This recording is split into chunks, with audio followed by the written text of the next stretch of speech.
ngi aju ci wàllu njàng mi njàngale mi wàllu syndicat et syndicalisme su ko defee mu nekk loo xam ne lu nit ñi war a xam la ndax quelquefois dinañ leen rapproché ne da ngeen xaalis rek ngeen di coow seen wax yépp ci xaalis la bu ñu leen joxee xaalis rek ngeen bàyyi mais tey li nga fi étalé tey wane na ne problème bi du problème mu xaalis rek mais problème bi romb na loolu su ko defee xëy na gars yi dugg ñoom dinañu joxe seen contribution pour wane ne vraiment ñoom it am na lu ñu xam ci li nga xam ne yaa ngi ko doon wax léegi wala ñu ngi ko doon waxtaanee léegi ci biir émission bi kon ñi nga xam ne ñu ngi ñuy seetaan te bëgg ci bokk mën nañu woo ci 76 275 11 48 ñu bokk waxtaan wi su ko defee ñu gën a yaatal li nga xam ne moom lañ doon waxtaanee léegi muy 76 275 11 48 su ngeen fa jaaree rek mën a tàbbi ci waxtaan wi ñu mën a bokk waxtaan wi su ko defee ñu jël kooku nga xam ne mu ngi ci ligne bi mbokk mi asalaamaaleykum asalaamaaleykum. maaleykum salaam. ku baax kooku kan la. bul la dëkk Amagor Diouf. Amagor Diouf. waaw Amagor Diouf ñoo ngi lay nuyu. delloo ñoo di leen sant di leen gërëm. macha allah. bisimilah. waaw. waaw bisimilah. gan boobu ngeen invité noonu. waxtaanam maa ngi koy déglu. waaw allo waaw ñu ngi lay dégg yow rek la ñuy déglu.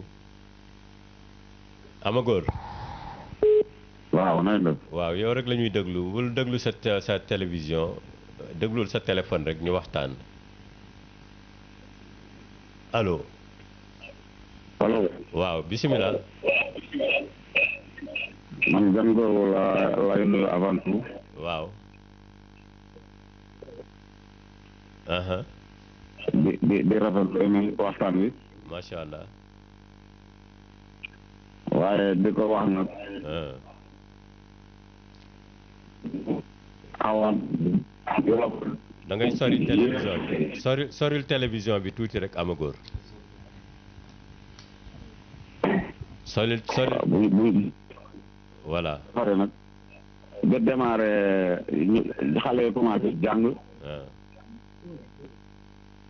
su ko defee nag ñu continuer seen négociation parce que adduna bi yëpp loo fi gis ay waxtaan la.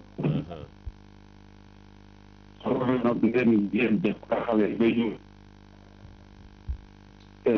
waaw allo waaw réseau bi moo baaxul Amagor réseau bi. réseau bi moo baaxul xam naa boo mënee coupé nga woote waat réseau bi moo neexul te nga soriwaale télé bi encore su ko defee ñu jël keneen ñu xaar keneen ku nekk ci ligne bi ñu bokk waxtaan wi rek ndax li ñuy waxtaanee lu intéressé ñëpp la war a doon ndax kenn ku ci doon allo allo. salaamaaleykum. waaleykum salaam ku baax na nga def. asalaamaaleykum. waaleykum salaam yow la kan. sëñ bi na ngeen def. ñoo ngi sant rek yow la kan. man la Aliou Faye. oh professeur Aliou Faye. Aliou Faye Mboul Beeñ. waaw professeur ñu ngi lay nuyu. na ngeen def sëñ Mbaye ñoo ngi leen di ziar bu baax a baax. ñu ngi lay dalal bisimilah ak si nga. ñoo ngi nuyu suñu mbokku jàngalekat boobu toog. mu ngi lay Sarr. di rafetlu intervention am ci bi mu def ci émission bi. xam naa ni thème bi moom liñ ci doon wax fii ba suba wala ba ginnaaw suba ba weer wi dee sax. liñ ci war a wax yépp du mën a jeex. ndax da di situation yu jaxasoo yu lënt. ci bopp nit ñi yoo xamante ni boo doon toog war leen ko expliquer ba ñoom ñu war ko comprendre ni mu demee dëgg. yaakaar naa ay séminaire sax du ci doy. boobu situation nag ki ko yóbbee askan wi yóbbee ko jàngalekat yi yóbbee ko ñiy jàng. du kenn ku dul état. malheureusement jàngalekat yi amuñu rajo boo xamante ni wala télé boo xamante ni. dañuy mën a toog. ñu wax ni lii mooy dëgg. wala ñu moom information bi ñuy jox askan wi. information bu ñu seggi la bu ñu waxtaanee ni wax leen nit ñi lii maanaam information bi du doon lii dëgg programmé tey ñëpp bu ñu taxawee dañu naan waa jàngalekat yi lan la ñuy laajte laajuñu dara ñun laajuñu dara dañu ne li ngeen ñu waxoon ni mën na nekk waaw te suñu ak la te ay at état du Sénégal xañ nañ ñu ko ñun jàngalekat yi ñun en tant que ay patriotes ñu gëm suñu réew gëm suñu askan gëm suñu jeunesse gëm ni jeunesse bi dañ ko war a tabax ñu toog ak yéen ba ngeen wax ni lii dëgg la may leen ñu ba bés sàngam ñu commencé di ko faj loolu bi ñu ko waxee date bi ñu leen joxoon moo passé di passé ba ñoon ñu commencé di gis ni xeebaate ak yebaate moo am ci situation su ma delloo tuuti rek ci bii situation waaw kañ la tàmbali jamonoy Abdoulaye Wade président bi mu fi nekkee waaw ñu bëri ci analyse politique yi dañu wax ni Abdoulaye Wade bokk na ci li ko daaneel mooy grève enseignants yi en 2012 te loolu kenn du ko weddi waaw neexul a weddi daanaka 2012 boobu jàng amul bi ñu ñëwee teg ay points yu bëri Abdoulaye Wade points yooyu daf ko yàgg xañ enseignants yi yàgg ko bañ boobu en son temps le ministre Kalidou Diallo mooy ministre de l'éducation nationale mais bu ñu demee ba yëg ni soxlawaat nañu troisième mandat bëgg a baati ni maanaam bëgg a nax askan wi dañoo nangu ni li ñu waxante yëpp dëgg la li en syndicat yi teg yëpp dañ ko signé bañ ko signé yàlla nattu ko moom Abdoulaye Wade mu ñàkk pouvoir enseignants yi doon grève Macky Sall ñëw nekk président de la République en 2012 bu mu ñëwee balaa sax Macky Sall di woo syndicalistes yi ci toog table négociation pour situation bi ñu faj ko syndicalistes yi en tant que ay patriotes ñoom ñoo taxaw wax ni base bi nag il faut grève bi dagg effectivement ndax régime bu bees moo ñëw président bu bees moo fi nekk nañu ko may temps parce que mënuñoo xëy rek nit ki ñëw tey ñu ne ko fajal ñu tey ci 2012 boobu Macky Sall itam ginnaaw bi syndicat yi waxee ni ñoom dañuy lever seen mot d'ordre recevoir na leen ba mu leen recevoir mu wax leen ni may leen ñu fii 2014 ñu xool li nga xamante ni moom la ñu signé moom la Abdoulaye di signé yëpp ndax ñun mën nañ ko réaliser wala déet 2014 ñu may leen ñaari at yoo xam ne grève amul jàngalekat yi di jàngale normal effectivement ba ñu jàngalee ba pare ba 2014 jot état bi wootewul de pour wal na ni état bi mosul am volonté wu régler mbir mi wootewul dañoo fënatal quoi jàngalekat yi ñoo jug commencé yëngal grève yi commencé am fii état bi wootewul de grève baa ngi am waaye wootewul loolu li koy waral nag état day xool ne gars yi dañoo démarrer tey 9 heures maanaam tey semaine bi yëpp benn 1 heure de temps rek lañu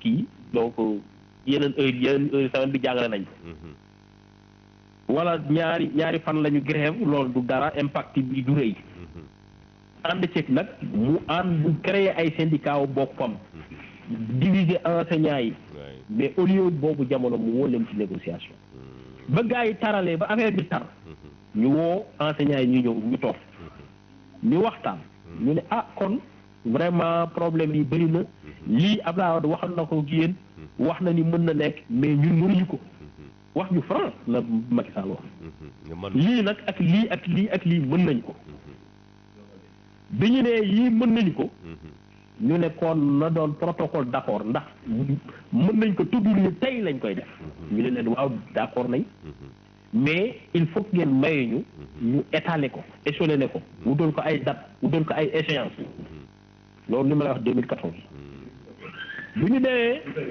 ba 2014 jot ñoo ba 2016 maanaam après accord 2014 yi état bi deful dara wax na ni li ngeen indi woon ak Abdoulaye Wade lii lañ ci bëgg lii lañ ci mën lii mënuñu ko enseignants yi ne da waaw d'accord ñu dem ba 2016 accords yi ñëwaat même point yi ñu doon grève même point yi ñu doon grève waay moom mënu ñëwaat encore kon foofu état amul ba léegi yéenay defar léegi boobu grève boobu métti lool su ngeen ko fàttalikoo dem na ba ñu waroon wax ne enseignant dañ leen di radier wala seen indemnité wala ñii seen salaire dañ ko dagg grève bi métti lool kilifa diine yi laal nañ ci ay acteurs sociaux yi lépp laal ci mais ci grève boobu la état ne da ngeen ma war a may ci point yi ngeen di wax yi nga xamante ni daf ci am incidence financière maanaam mbir koppar da ciy dugg dafa bëri ma fàttali ne point yëpp nag tuddul ni jàngalekat yi li ñuy grève xaalis kese la donte que ne xaalis bokk na ci te li ñu koy grève mooy li ñu moom Ablaye dégg naa ko sànq mu ne ban base ngeen tege pour wax ni à diplôme égal indemnité égale loi bi moo ko wax loi wu réew mi moo ko wax sëñ Sarr wax na la ko sànq loi bi loi réew mi moom moo ko wax te loolu bu ngeen ma mayee dinaa leen indil ci kanam ay preuve yu la won ni ki am diplôme bi indemnité bii la war a am moroomam di nekk ci beneen corps indemnité boobu la war a am waaw kon yow dañ lay jël bi ñu signé accord yi ba pare bi ñu signé accord yi xam naa pour bañ a monopoliser ligne bi dama jéem a gaaw rek bi ñu signé accord yi ba pare état dafa jël benn groupe mu ne ñii dañuy wax ni ni leen di fayee ay indemnité jagul loolu dañ ko bëgg étudier ñu jël benn groupe bu indépendant état moo ko fay 3 milliards wala 5 milliards suma juuma lañ ko fay ñu def étude bu sérieuse ci système de rémunération ni ñuy fayee fonctionnaire u état wu Sénégal ñëpp bi ñu paree conclusion yi génnee ni ci biir Sénégal ci biir fonction publique il y a 150 000 fonctionnaires ci 150 000 fonctionnaires yi 100 000 yi ñoom ñooy ay enseignants 100 000 enseignants yooyu li ñuy fayeeku mutul sax moitié wu 50 000 yeneen fonctionnaires li ñuy fayeeku inégalité yu bëri yoo xamante ni dalul benn corps ci biir fonction publique lu dul ay enseignants ñu ne lii du yoon état taxaw ne lii du yoon dañ koy régler Macky Sall dafa demoon sommet de l'Union africaine Addis Abeba foofu la déclaré vidéo yaa ngi chaque jour boo yaa ngi koy baax foofu la déclaré ni lii irrégularité la dañu ko war a régler waaye léegi nag ñu ne kañ lañ koy régler ñu ne non mënuñ leen régler lépp boobu pour ñu bloquer population bi ñu no indemnité de logement dañ koy jëlee ci lii yóbbu ko ci 80 000 et cetera mu gagné la bataille de l'opinion intoxiquer population bi ci ay fen loolu la gouvernement def ñu ne 2018 jot amul lu dul ni non affaire bi dañ koy teg dafa am benn monitoring boo xam ne dafa war a ñëw moo fàttali ni daje bi amoon keroog ba ñëpp jàpp ni mooy daje bi réglé mbir yi du woon daje réglé mbir yi de weer wu nekk suivi yi monitoring mooy suivi des accords moo ngi am chaque weer date boobu moo jotoon donc comme nag gars yi grève di wax ci problème bi ñu ne non nañu jëli ñaari problème bi yi nga xamante ni ñëpp comme ça ñu ne ah bon affaire bi ñoo ngi koy réglé mais dama la bëgg a wax ni état ba tey ñun jàngalekat yi lu ñu gëm amuñu benn volonté wu corriger lii Macky Sall moom moo déclaré 909 milliards moom la ñuy fay li ma lay wax chiffre yu officiel waaw 909 milliards lan la ñuy fay 150 000 agents yi nekk ci fonction publique ci 12 mois ci at mi ñu ne enseignants yi ñoom 100 000 enseignants yi nga xamante ni ci 150 000 yi ñoom seen part 380 milliards mais ñeneen ñi ñoom ñooy jël nuutati 904 milliards presque kon pour wala ni 42% masse salariale bi la enseignants yi moom 150 000 yi moom 50 000 yi moom 65% yi loolu xolal boobu irrégularité ñu jëlaat ñu ne ku am bac plus 2 sa indemnité ci nangam la war a toll nañu dem xool tuuti ci indemnité gars yi ñi nga xamante ni ñooy ci yeneen corps waaw léegi ñu am bac plus 2 yow Aliou boo jëlee par exemple benn policier policier yi jàmbaar lañu am nañu liggéey bi ñu war a kii allo oui waaw allo oui waaw kay yow dañ lay jëlaat à repérage parce que yow boo gisee sax ñu jox la temps bi ni mooy yow professeur nga waroon a ñëw toog fii mais xëy na temps bi mayewu ko. waaw moo taxoon ñu jox la temps bi en tout cas daal sëñ bi. mais da ngay ñëwaat. parce que dama la bëgg a wax rek dama la bëgg a wax rek ndax danaa daanale ci lii bàyyi gars yi ñu jël ligne bi. waay mais bu ñu nee commissaire de police. waay licence niveau licence la. plus 2 ans de formation maanaam bac plus 3 plus 2 ans de formation école police mu génn. waay ñu ne indemnité de logement 200 000. kooku lan la gënee jàngalekatu mathématique wala philosophie bi nga xamante ni. KS la am bac plus 4. plus 2 ans de formation. yow diplôme bi nga am. professeur académique sama bés moo ko sut. formation bi nga def moom laa def. ki lay fay moo ma war a fay mu ne la yow dina la jox indemnité de logement 200 000. man dina ma jox 60 000 wala 80 000 francs indemnité de logement. yii mooy li nga xamante ni bu mu la ko jukkiloon fii tey. di nga jooy li ñu gën a merloo ñun. fa laay daanalee. laata élection yi. semaine bi ko jiitu ak semaine d'avant. am na ñaari décret yoo xamante ni. maa ngi ko tiit nii président de la république Macky Sall moo ko signé. muy ay indemnité de fonction wala xaw ma de risque ni ñu ko tuddee ci ay agents du travail du ministère du travail et de l'emploi. ñi nga xamante ni ñoom ñoo nekk ay inspecteurs de sécurité sociale. technique hiérarchie A mooy maanaam bac plus 4. 400 000 francs d'indemnité la leen jox. ñeneen ñi nga xamante ni bac plus 3. 350 000. ñi nga xamante ni bac plus 2. ñoo ngi am 200 000. ci ñoo xamante ni li ñu doon am. bu enseignant bi sax ñoo ko tane. ñoom lu tax ñii ñu mën leen defal lii. la enseignant yi doon kaas ni système de rémunération bi dañ ko war a régler. ci biir étude bi enseignant yi doon kaas dañu gisaale ne kon ñii tamit dañu leen leese ñooñu grève ñu laaju la nga ñëw nga fayal ñooñu. ñuy grève nga fayal leen seen problème bu ñu kaasul. ñi nga xamante ni ñoom ñooy jugul.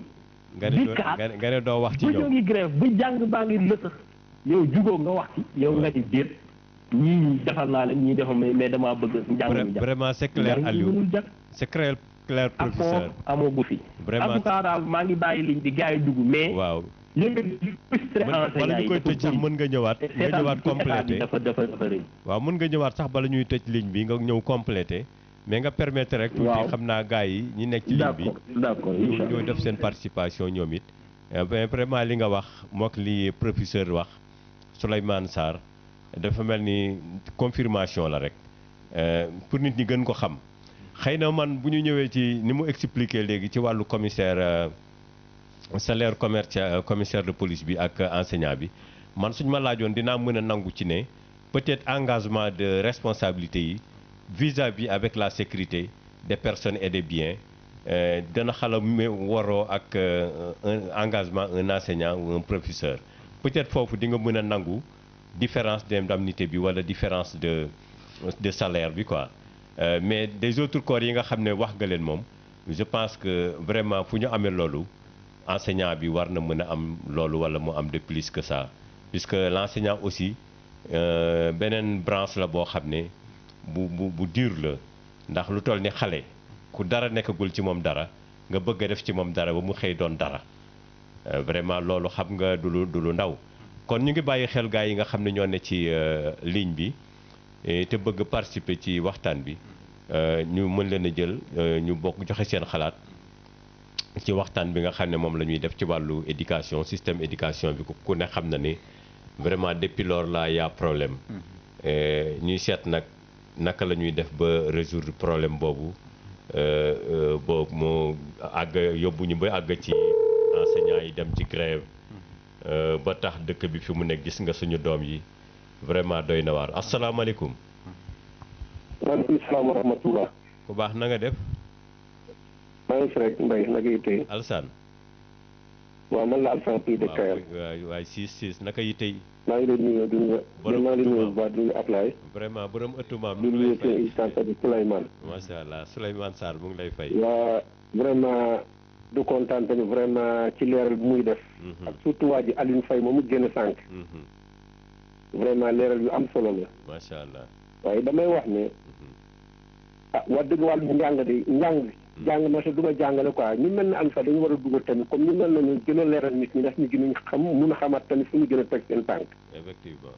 ndaxte tey képp ku ne affaire li xew tey Sénégal mettiwul ci élèves ci jàngale ci paragraphe bu noonu mettiwul franchement kon seetaatal sa bopp mbir mi dafa metti lool dem ba élèves ki ñuy war a jàngal mu génn ci mbedd bi di dox ñaxtu ñu ne kaay leen jàngal ñu mais vraiment tamit day na waar yaram daw na quoi c'est parce que nag damay wax ne toute responsabilité bi yëpp man dama koy teg état bi ndaxte professeurs yi li ñuy def c'est normal parce que dañuy liggéey dañu war a fayeeku te nit tamit dafa am solo lool ci moom lépp loo mën a lépp la am doo ko defal nit jaru nga koy dig parce que li nga ma dig toujours tam ci teg sama bët fekk jotuma ko rek du ma ko nangoo bàyyi loolu nag moo dal état bi ak jàngalekat yi ñaareel bi mooy tamit état bi tamit pour nga xamal ne faydalwul jàngalekat yi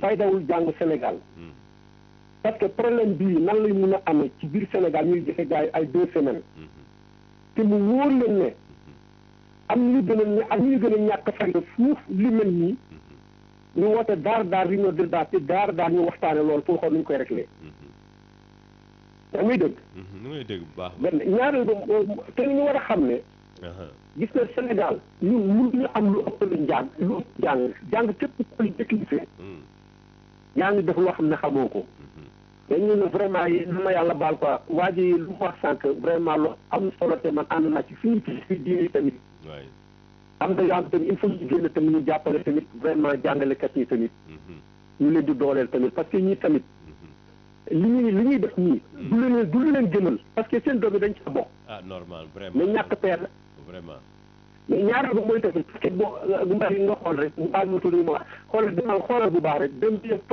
jàngalekat di dem ba xoolee mu dem ba di dugg ci wàllu politique bu ko nekk bopp bu ko def bopp politique fee encore muy jàngalekat am te xool bu mu jaar yëpp mais li gën a xarit nag mooy da ñaata at la ñuy toog ci banc yi def lu ne jaar ci def lu ne ñu nga gis koo xam ne ci politique soo ko xam ne de benn at la mbaa ñaari at rek mu doon milliardaire wallaay wax nga dëgg de te milliardaire boobu vraiment ci jàngalekat yi la gënoon jëyoo moo tax man damay wax ne jàngalekat yi lépp lu ñuy laajte ci wàllu indemnité man ànd naa ci man waa dëgg yàlla muy dëgg parce que ñoom bu ñu tegee seen tànk fu baax Sénégal dina baax waaye bu ñu drapé tamit seen tànk mooy seen tànk Sénégal day yàqu doon damay wax ne man de mu doon président woon ñaar yi dina leen respecté bu baax a baax mooy lan mooy kiy jàngale ak kiy faj médecine waaw ñaar yi daal vraiment kon nag Mbaye maa ngi lay wax ne maa ngi leen di gërëm bu baax te di suivre émission bi tamit di may gars yi tamit parce que li tamit damay wax ne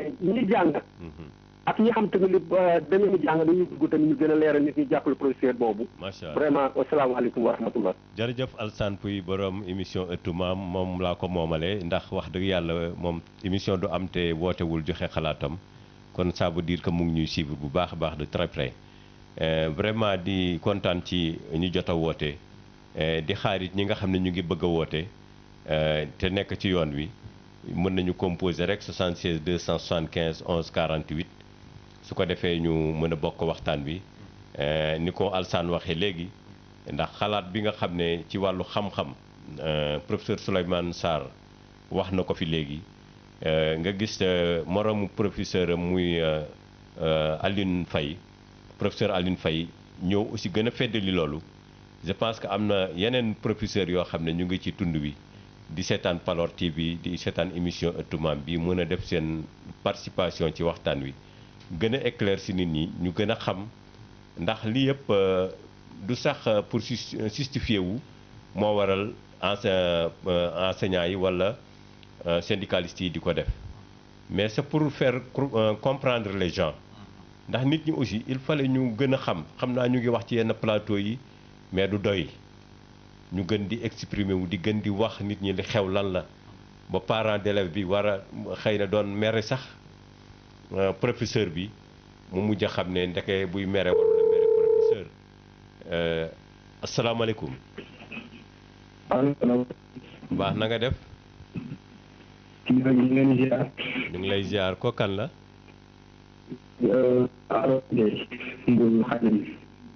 Arona Gueye. waaye. Arona sant bi moo neexul de waaye. ñu ngi leen di nuyu baax di leen ziar di leen bàyyi xel bu baax a baax a baax. waaw ñoo ngi lay ziar bu baax bisimilah. nuyu sama waa ji ngeen dendal Abdallah di nuyu kilifa yi ci wet gi itam. mu ngi lay ziar. yéen ñi dirige émission bi ñu leen di jaajëfal di nuyu tamit DG di ko jaajëfal bu baax a baax a baax. mu ngi lay fay. mu mel ni système bi ngeen dugal ndax ma xaw a ñor loolu muy éducation nationale bi. waaw doon na loo xam ne tey jii nii ci àdduna daf ñu xaw a tënk trop trop trop trop trop trop. ba tax na bu ngeen ko dugalee jaarale ko fii ñun nañ ci am feer ngeen jaarale ko ci itam. macha allah. waaye di wax ne gars yi nañ ci bàyyi wàññi politique bi ci biir. ndax état bi daf ñu xaw a sonal lool ci wàllu politique.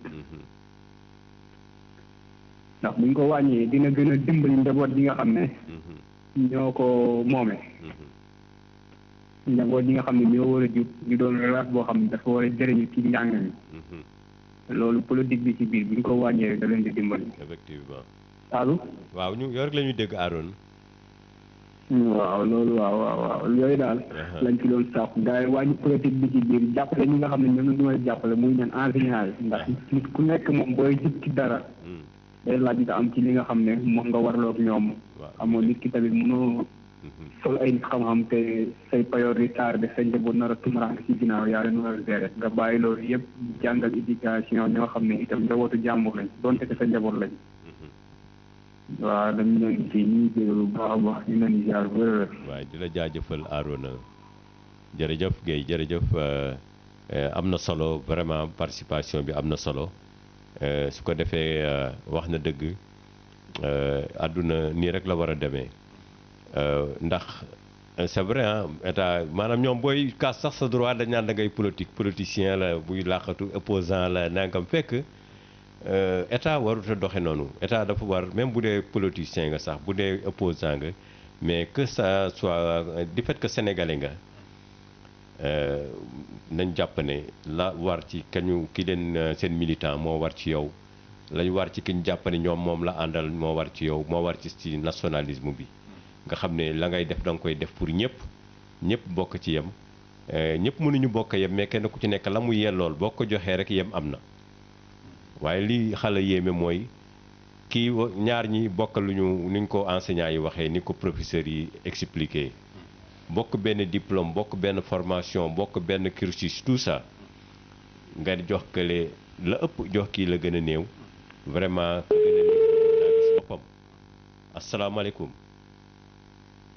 asalaamaaleykum waaw su ko defee kooku mën naa gis boppam bu gisee boppam nag mooy waral mu protester wane ne lii ni mu demee waru nee demee mais bu boobaa kii nga xam ne moom moo bokk yilif moo war a xool waru woon sax xaar ba loolu du ci àgg waaye bu ci àggee nag war naa bàyyi xel ne kon nit ñi ndekk kenn doxatul li war kii ma koy jëflanteel moo ma ko gën a xam sax donc bu pilier woo ci loolu war na mën a jël réew mi yamale nit ñi kenn ku ci nekk mu jox la nga yellool su ko defee nit ñëpp kenn ku ci nekk dellu ca la nga doon liggéey ndax benn asalaamaaleykum allo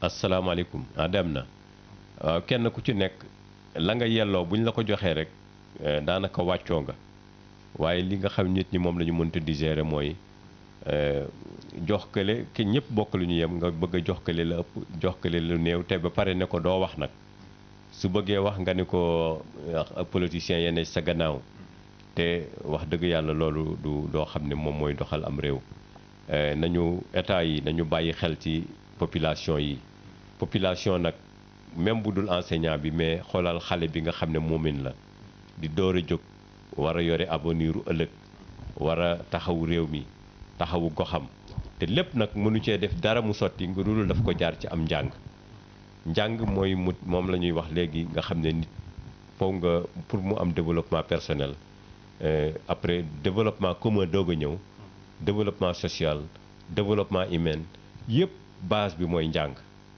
léegi njàng moom nag bu ñu ko yàqee cim réew fan la réew moomu jëm professeur wax na ko léegi nee naa guerre am dëkk boo bëggee guerre wala boo bëggee yàqub dëkk bul fa nekk di rey ak a yàq mais yàqal éducation ba boo ko yàqee ndax yàlla daf ko wax sax ci alxuraan wax ne boo bëggee defar nit jàngal ko maanaam yar ko jàngal ko soo ko defee rek defar nga nit boo bëggee defarum réew defaral nit yooyu yëpp ñu jox ñu ci ay tegtal ay exemple mais dafa mel ni suñu état yi duñu ci bàyyi xel wala boog li ma waxoon sànq laay waxaat xam nañ ko bàyyi nañ ci xel mais ki laa bali bët fu ko neex ngay xool te peut-être dañoo abal bët yoo xam ne moo ñu jox système bi ñuy jàngalee moo ñu jox système bi ñuy syndiqué moo ñu jox système bi ñuy defee répression moo ñu jox système bi ñuy jugé moo ñu jox tout ça kon kooku donc loolu laa doon junju sànq ne il faut pas est-ce que duñu seeti beneen système moo xam ne depuis dañuy wax sax 60 ans mais depuis plus de 60 ans parce que 60 ans mooy bi ñu amee indépendance ci que ça soit 10 ans indépendance mais auparavant la suñu maam yi doon jàng muy système bii fi France bàyyi moo fi nekkoon ñu ñëw indépendance moo fi nekk ba 60 ans tey ñi nga xam ne ñu ngi ko am mënuñu jëm kanam